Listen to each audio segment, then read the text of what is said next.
امام غزالی رحمت اللہ تعالی علیہ نے بڑے اچھے انداز سے اس کی وضاحت فرمائی.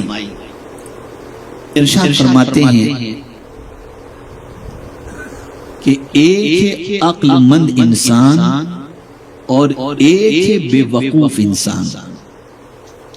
اب عقل مند کسے کہا انہوں نے؟ غور سے سنیے. عقل مند کسے کہا؟ فرماتے کہ ایک میزبان ہے،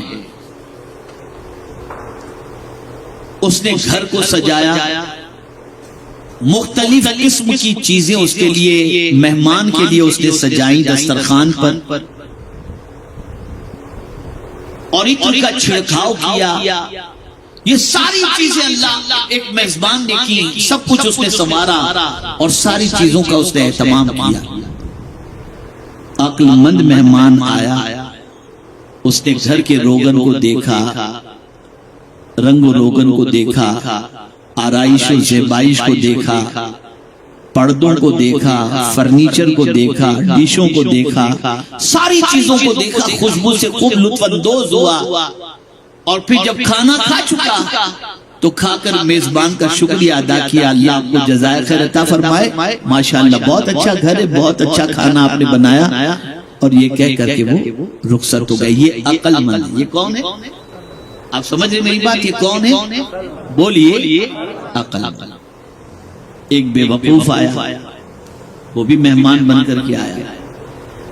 میزبان نے سب کی دعوت کرنے کا اہتمام کیا تھا، تو بے وقوف آیا، اس کی بھی دعوت، اس کے لیے بھی سب کچھ سجایا، خوب پرفیوم چھڑکا، خوب گھر اس نے سنوارا، ساری چیزیں اس نے کی. بلکہ ہمیشہ وہ بنا کر کے ہی رکھتا کہ کبھی بھی کوئی آ جائے تو اس کے لیے مجھے زیادہ محنت کرنے کی ضرورت نہ پڑے، اور مہمان جب بھی آئے تو میں اس کا اہتمام کروں اور اس کی میزبانی کروں. لیکن بے وقوف آیا تو اس نے گھر دیکھا، اور جب اس کو عزت دی گئی، توجہ چاہوں گا جملے پر، میزبان نے ہر مہمان کو میزبان نے عزت دی، بے وقوف کو بھی دی، عقل مند کو بھی دی. لیکن جب عقل مند کو دی تو عقل مند تو آیا، کھایا پیا، شکریہ ادا کیا اور چل گیا. لیکن بے وقوف آیا اور دیکھا کہ مجھے اتنی عزت دی جا رہی ہے اور میرے لیے اتنا اہتمام کیا گیا. امام غزالی کی سوچ کیا کہنا، جب اتنی عزت مجھے دی جا رہی ہے تو دل میں اس کے خیال پیدا ہوا کہ اب یہ خالی مجھے کھلائے گا نہیں، یہ تو بنگلہ بھی مجھے دے دے گا اور سب کچھ میرے نام پہ کر دے گا، اس لیے کہ اتنی اس نے میری عزت کی ہے. لیکن جب میزبانی مکمل ہوئی اور اس کے بعد جب اس نے رخصتی کی اجازت چاہی تو خالی ہاتھ وہ جانے لگا. میزبان نے اسے کچھ نہیں دیا. امام غزالی علیہ رحمہ فرماتے ہیں، اے دنیا میں رہنے والے انسانوں، تم دنیا کی زیب و زینت کے اندر جو ڈوب جاتے ہو اور سمجھتے ہو کہ یہ پرماننٹ ہے اور تمہارے ساتھ جانے والی چیز ہے، تم بے وقوف مہمان ہو. اللہ نے اس لیے دیا ہے ٹیمپرری، اس سے لطف اٹھاؤ، پلٹ کے تو تمہیں خدا کے پاس جانا ہے، اور جب تم اس کے پاس جاؤ گے تو یہ چیزیں ساتھ لے کر کے نہیں جاؤ گے، اپنے نیک اعمال اپنے ساتھ لے کر کے جاؤ. ہم الجھ گئے، ہم کاروں میں الجھ گئے، ہم فرنیچر میں الجھ گئے، ہم دیگر چیزوں میں الجھ گئے، آسائش میں الجھ گئے، زیبائش میں الجھ گئے. کچھ بھی ہمارے ساتھ آنے والے نہیں، صاف نہیں رہی.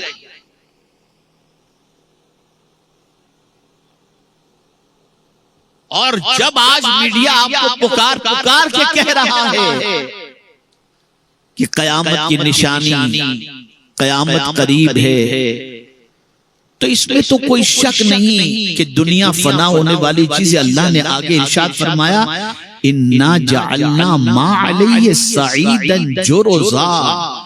اور پھر یہ جو کچھ تمہیں دنیا کے اندر نظر آ رہا ہے نا، اسے ہم پٹ میدان کی طرح کر دیں گے، سب ختم ہو جائے گا، کچھ بھی نہیں رہے گا، بالکل میدان ہو جائے گا. لیکن ہم بے وقوف ہیں کہ اس میں الجھے ہوئے ہیں، اسی کی فکر میں لگے ہوئے ہیں. اسی کی الجھن کے اندر اسی کے لیے صبح کرتے ہیں، اسی کے لیے شام کرتے ہیں. اور اللہ فرماتا ہے کہ میں نے یہ زینت جو زمین پر بنائی لِنَبْلُوَهُمْ أَيُّهُمْ أَحْسَنُ عَمَلًا، ہم ان کو آزمانا چاہتے ہیں کہ کون ہے جو سب سے اچھے عمل کرتا ہے. لیکن آج ان چیزوں کو پانے کے لیے انسان جائز و ناجائز کا خیال نہیں کرتا، حلال و حرام کی تمیز نہیں کرتا. آپ ذرا دیکھو تو صحیح، اس دنیا سے زیادہ بھی بے وفا کوئی چیز ہے؟ یہ دنیا کس کی ہوئی ہے؟ کسی کی نہیں ہوئی، نہ آپ کی ہوئی ہے نہ ہماری ہوئی ہے. اے رسول اعظم صلی اللہ تعالی علیہ وسلم کے دیوانوں، اس دنیا کی محبت نے ہمارے دل کو بے قرار کر دیا. دنیا کی محبت نے ہمارے قلب کو بے چین کر دیا. دنیا کی محبت نے ہمارے سکون کو غارت کر دیا. دنیا کی محبت نے ہمیں تباہی اور بربادی کے دہانے پر لا کر کھڑا کر دیا. دنیا کی محبت نے ہماری کیفیت یہ بنا دی کہ ہمارے پاس بہت کچھ ہوتے ہوئے بھی ہماری طبیعت کے اندر قناعت نہیں ہے، سکون نہیں.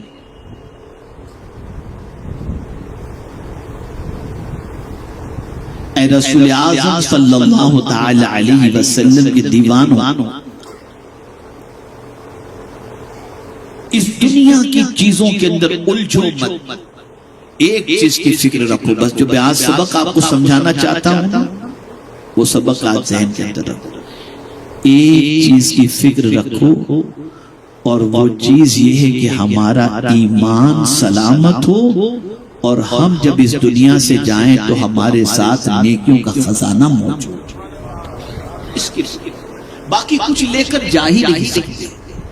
آپ نے بلین روپے جمع کر لیے، قبر میں نہیں آئے. آپ نے لاکھوں محل تیار کر لیے اپنے، وہی چیز قبر میں نہیں آئے گی. سب باقی رہ جائے گا. شاید آپ کے ذہن میں یہ بات آئے کہ میں گھر بنانے کے لیے منع کر رہا ہوں یا تجارت کرنے کے لیے منع کر رہا ہوں. آپ گھر بناؤ، تجارت کرو، اس کی محبت کو دل میں جگہ بنا دو. جہاں یہ محبت دل میں گھس گئی آخرت برباد. اب اس کو جہاں دنیا کے حوالے سے اللہ نے یہ فرمایا وہیں آخرت. اس چیز کو ذہن میں رکھیے گا. وَإِنَّا جَعَلْنَا عَلَيْهَا صَعِيدًا جُرُزًا. جو کچھ آپ کو نظر آ رہا ہے، جتنا بھی نظر آ رہا ہے، اللہ نے فرما دیا ہم اس کو پٹ میدان کی طرح کر دیں. ایک دم زمین بوجھ سے بالکل ایک دم کلیئر زمین، ایک درخت بھی نہیں ہوگا، ایک پہاڑ بھی نہیں ہوگا، سیدھی یہ زمین بن جائے. اور اللہ کے لیے کوئی مشکل نہیں. تو اب کرنا کیا ہے؟ اب کرنا کیا ہے؟ تو اس کو اللہ نے دوسرے مقام پر فرمایا، من اراد الآخرۃ وسعى لها سعيها وهو مؤمن كان سعيه مشکورا او كما قال. اللہ ارشاد فرماتا ہے جس نے آخرت کا ارادہ کیا. ارادہ کس کا؟ آخرت کا. اور اس کے لیے کوشش کی. آخرت کا ارادہ کیا یعنی آخرت سنوارنے کا اس نے ارادہ کیا اور اس کے لیے کوشش کی. وَهُوَ مُؤْمِن، اس حال میں کہ وہ صاحب ایمان ہے. تو قرآن کہتا ہے فَأُولَئِكَ كَانَ سَعْيُهُمْ مَشْكُورًا. اللہ اس آخرت کی کوشش کرنے والے کی قدر فرمائے. یعنی اے آخرت کی تیاری کرنے والے عقل مند، تیری کوشش رائے گاہ نہیں جائے گی. تو نے اگر آخرت کے لیے کوشش کی ہے تو یقیناً تیری کوشش برابر ہوگی اور ساتھ ہی ساتھ تجھے جنت کا مزدہ جاں فضا عطا کیا جائے گا. اے رسول اعظم صلی اللہ علیہ وسلم کے دیوانوں، جہاں صبح اٹھ کر دنیا کی فکر کرتے ہو وہیں صبح اٹھ کر آخرت کی بھی فکر کرو. جہاں رات کو سوتے وقت تم دنیا کی فکر کرتے ہو وہیں رات کو سوتے وقت آخرت کی بھی فکر کرو. مجھے ایک خاتون کی بات بڑی پیاری لگی. وہ کہتی ہیں کہ حضرت میں رات کو جب بھی سوتی ہوں نا تو خوب توبہ استغفار کر کے سوتی ہوں، خوب اللہ سے معافی مانگ کے سوتی ہوں. میں نے کہا ایسا کیوں؟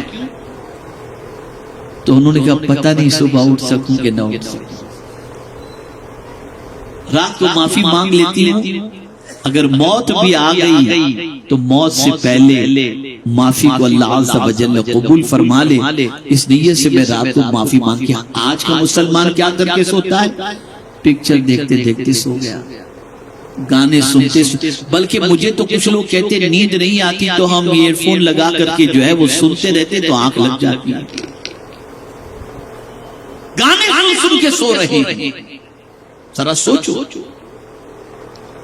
صبح اٹھو تو دنیا کی فکر جہاں کرتے ہو وہی آخرت کی بھی فکر کرو، اور رات کو جب سو تو صرف یہ نہیں کہ دنیا کی فکر کر کے سو، آخرت کی فکر کر کے سو۔